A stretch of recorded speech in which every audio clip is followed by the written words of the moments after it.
What's up, everybody? I'm Janine the Alchemist, and welcome back to another show and tell episode. I'm so excited about this episode's guest. But before we get into it, I just wanted to share, as I like to share in every episode, something with you guys. For those of you just joining us, this is a series where I ask just different people from different walks of life what sacred means to them, any items, anything that you would bring to show and tell that they have a story to tell about or something significant in their life. And pretty much the series is just in the spirit of curiosity and in the spirit of learning about other people and whatnot. As a self-proclaimed alchemist, I love to always be just in the process of self-study and the process of discovery, keeping an open mind that I can always expand and grow, and I just want to take you guys along with me on that journey. So this time I brought a hamasa or a hamsa. Somebody help me with pronunciation. This was gifted to me when I was, I'm going to say 18 or 19 years old, by a friend who went on her birthright trip to Israel. Anyway, she traveled out there and she went to the temple, and she got this at the shops that were kind of all around that area. Well, first of all, it meant so much to me when she gave it to me because it's kind of like a protection symbol. It's kind of like a good luck charm. If you would look and see, there are horseshoes on there. There's fish, which symbolize luck. We've got the all-seeing eye, or the eye of God right there, of Allah. We have the hand of God. This is also very fascinating to me because it is a symbol that is sort of a combination of 3 different cultures of that area. They all sort of use this symbol, and you've got like the paisley symbol, and so it's a symbol of luck. It meant a lot to me. I'm not a particularly superstitious type of person, but I hung it in my car for all my travels because she was my traveling friend. She I think lives abroad now, but she was always traveling, and so this just reminded me of safe travels, especially in those years of exploration where I was driving a lot alone and going to a lot of new places.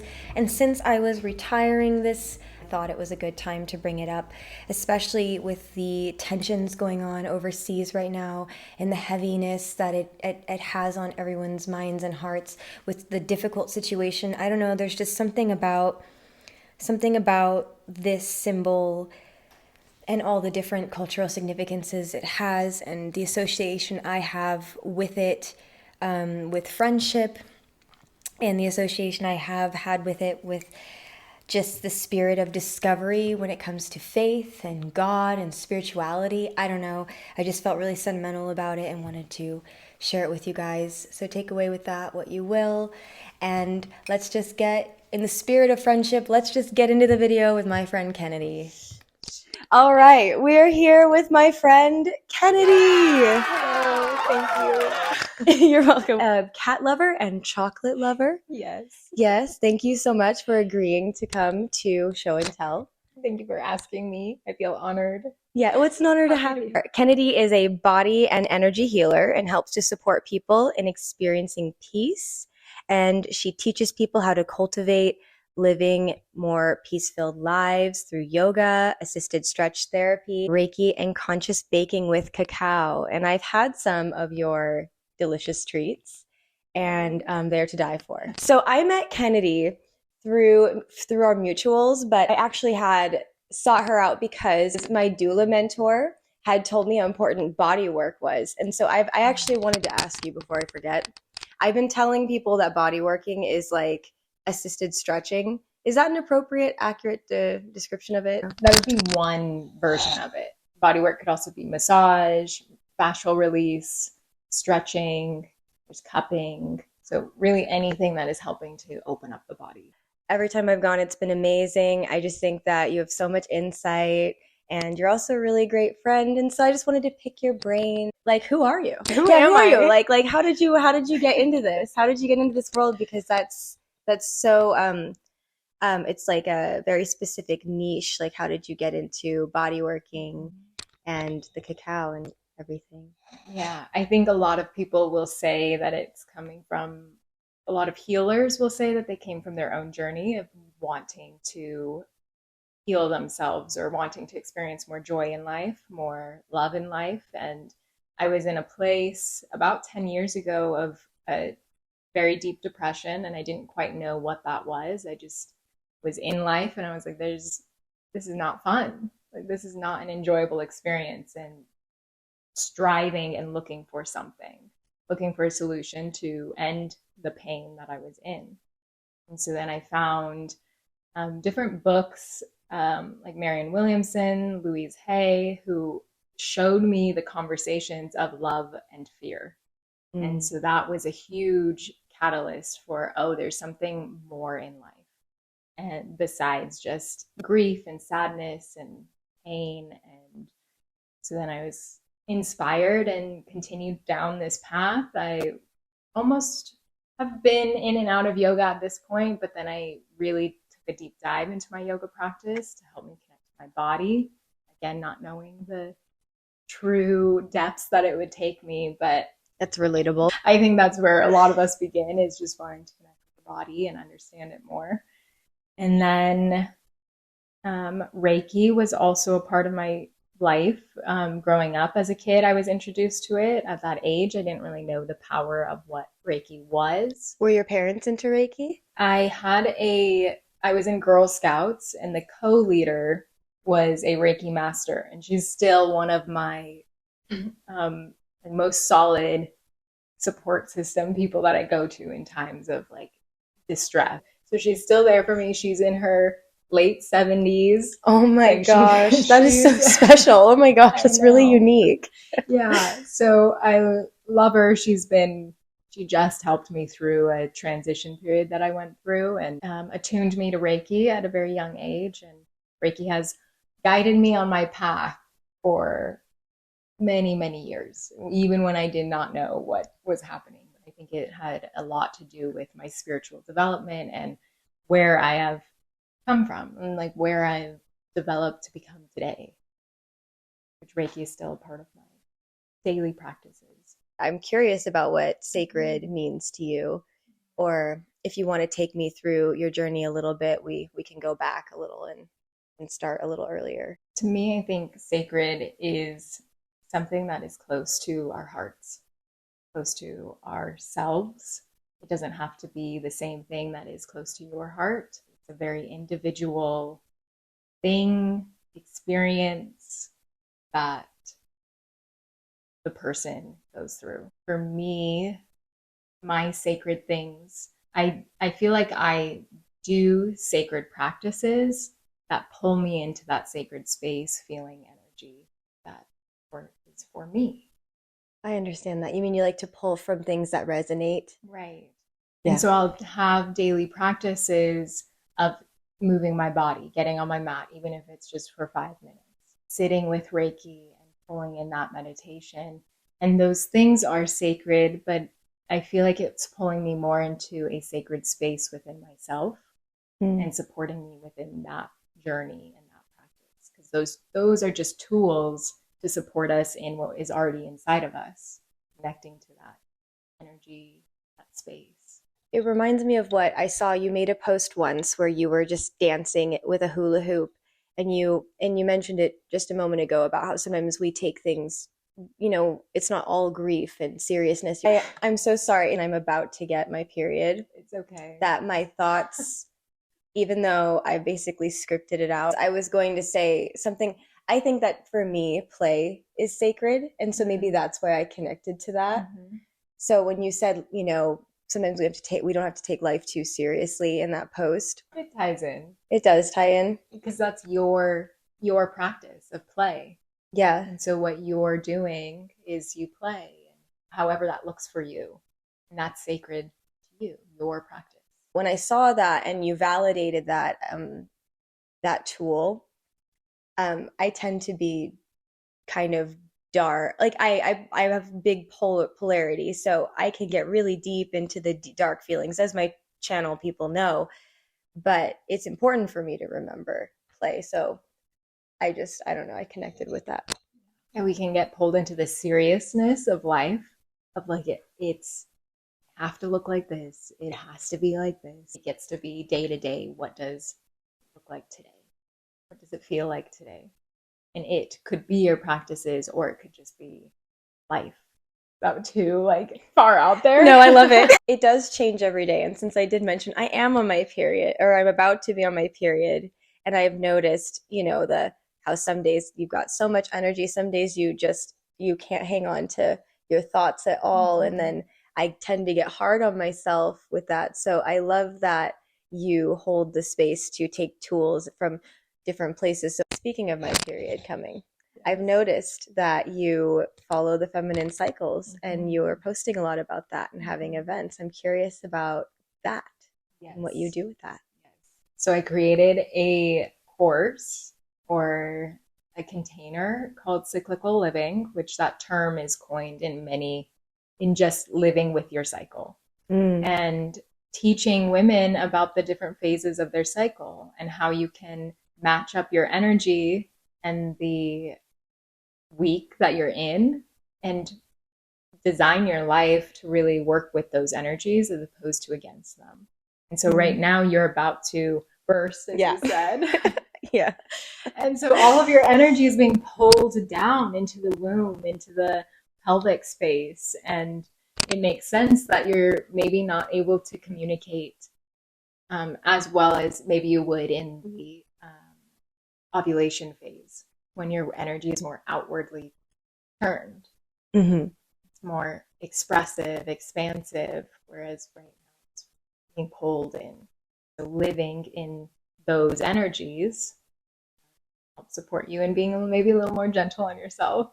I know, like right now I'm like, perform, Janine, perform. When all you want to do is roll into a ball and like be with yourself. So just finding a little more grace, which we can all find more grace with ourselves. If there's anybody who can't, teach me, because how do I live just in total complete acceptance of myself in every moment?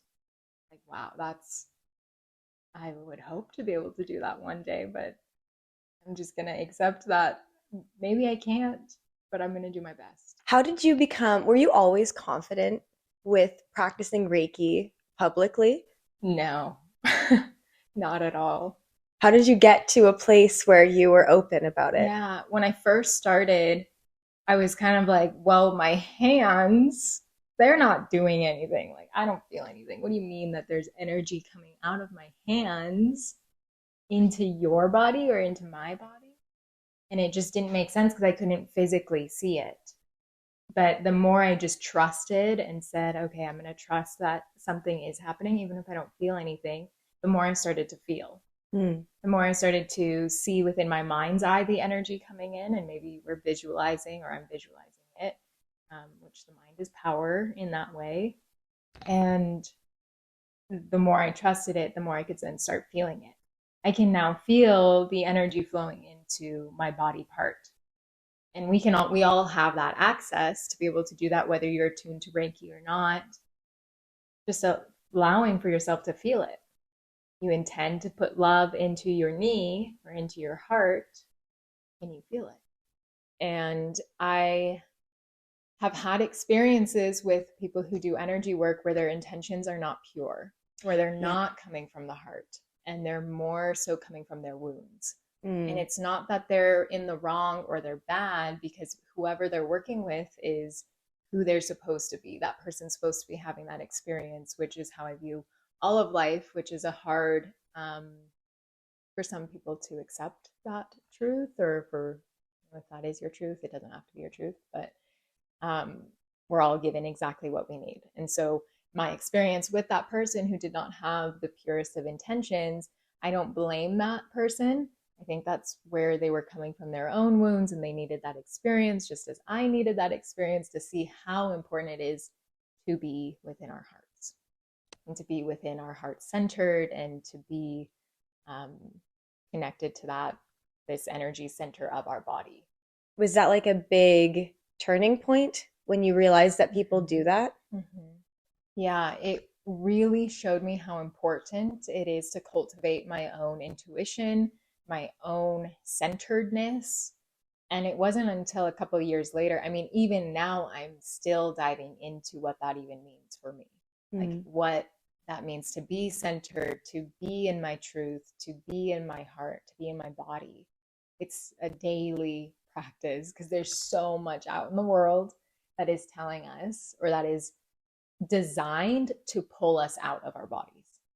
Yeah. And so how can I take moment by moment and ask myself, like, am I in my body?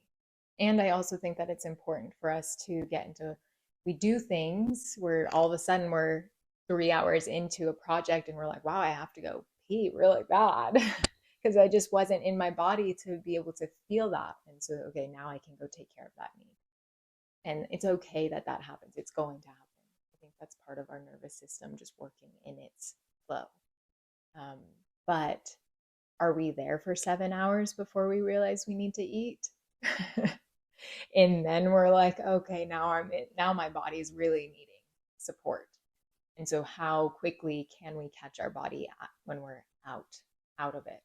I think that's a really common one for women. With the moms. I've noticed that, we can be serving other people or all these other things are happening and you forget about your own needs. And I myself, I forget to pee just like that. Or and then you're like, why am I so dysregulated? It's because I haven't eaten or gone to the bathroom, but usually I don't realize that that is the cause of it for way too long. What I liked that you said was the need to be heart-centered. I heard that cacao is very heart-centering because, it's chocolate, or how does that work? Is it because it's a warm thing that you touch? Yeah. So there's multiple different avenues as to why it is heart-centered.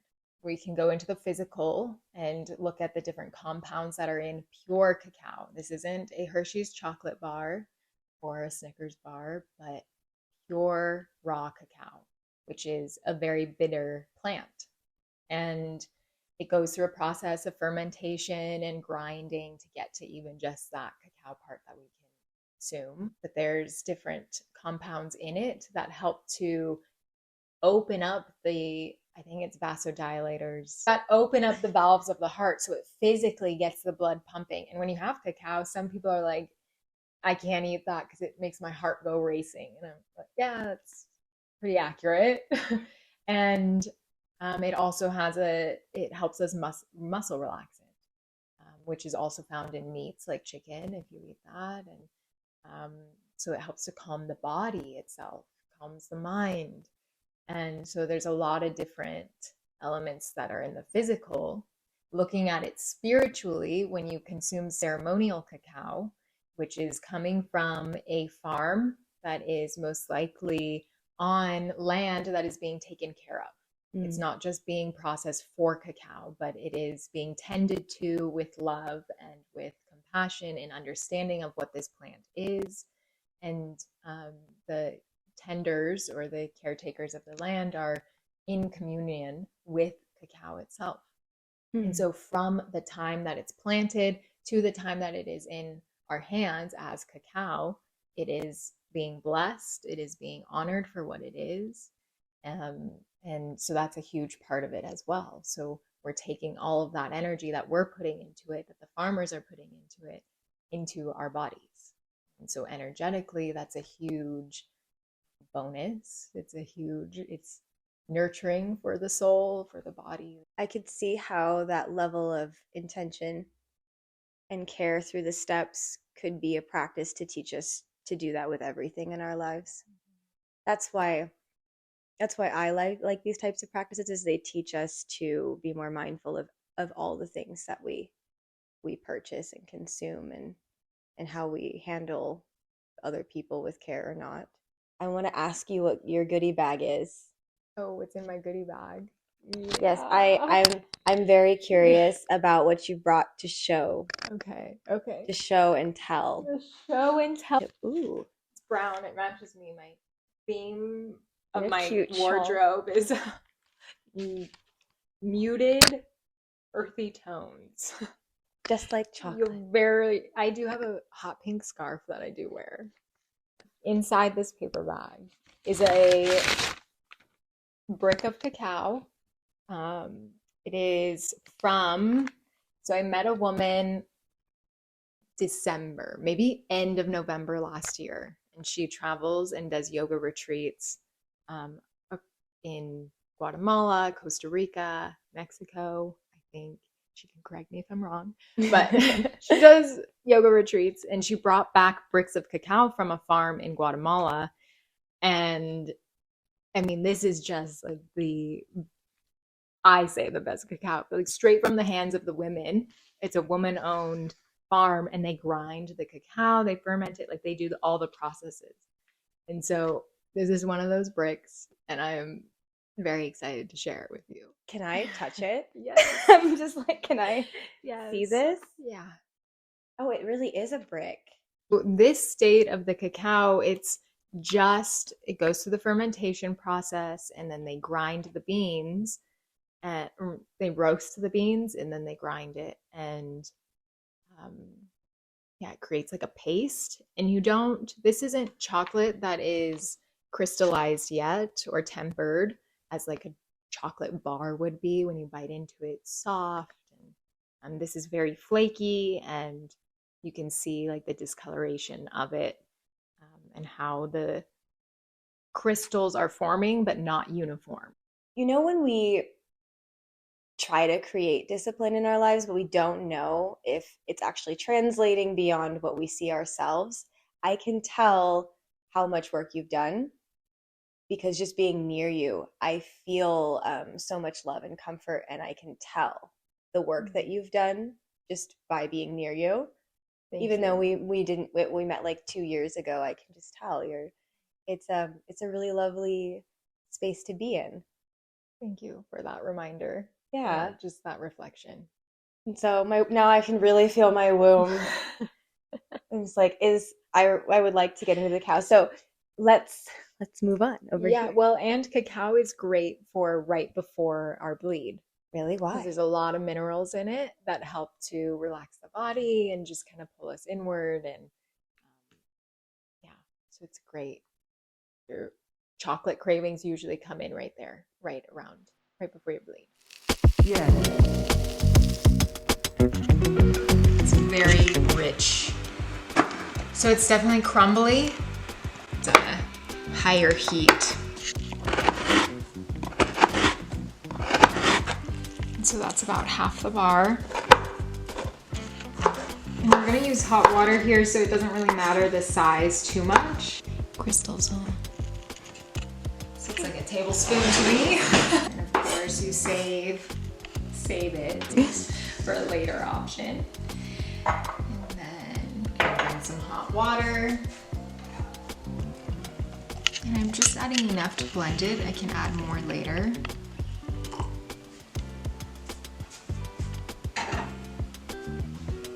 And then, I've never used this before, but this is perfect. I use it for eggs. It's probably more than enough. And then I'll just complete. We're just gonna add a splash of nut milk. I find that this helps the cacao not settle. And it kind of keeps it all blended when you're drinking it. A little bit of cinnamon. And you could add in a sweetener. But we're gonna use the milk as the sweetener today. Oh my goodness. It smells really good. I like to hold the cup at just around my heart space, maybe even pressing it in. Taking a few breaths into the heart space. Maybe you can feel and sense your chest expanding, supporting and bringing your awareness into that space of your body, as opposed to maybe the mind, which tends to be active on most of us. And since we're working with the heart space, I feel gratitude is one feeling or emotion that pulls us directly into that space, into our heart. So if there's one thing that you're grateful for, feeling into that now. And then inviting Mama Cacao into this space, feeling the heat of the cup in your hand. Maybe you can feel the steam or bring the cup closer to your nose and smell the aroma of the cacao. Noticing if any sensations within the body. And then once you're ready, bringing the lips closer to the edge of the cup and taking your first sip. Maybe holding the cacao within your mouth, noticing the texture, the flavors, the temperature, and returning back to the space in the room when you feel ready and guided to. Wow. I like that you instruct to hold it in your mouth for a moment. Helps to mellow.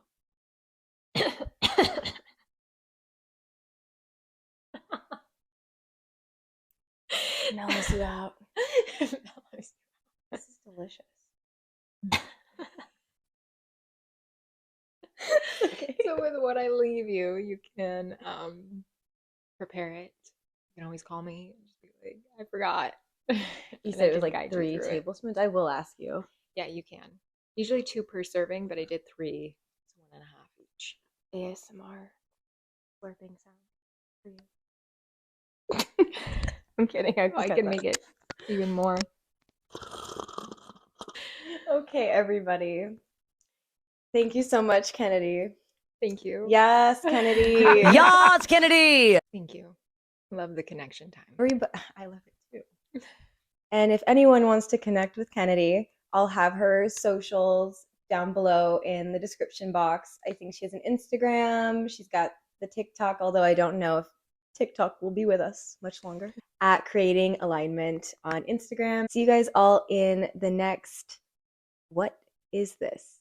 I will see you all. She will see you all in the next episode of Show and Tell. Of Show and Tell. Thank you. I'm feeling great. My brain's still not with us, but my heart is here. Okay. Thank you guys so much for coming back to the channel. See you next time. Bye.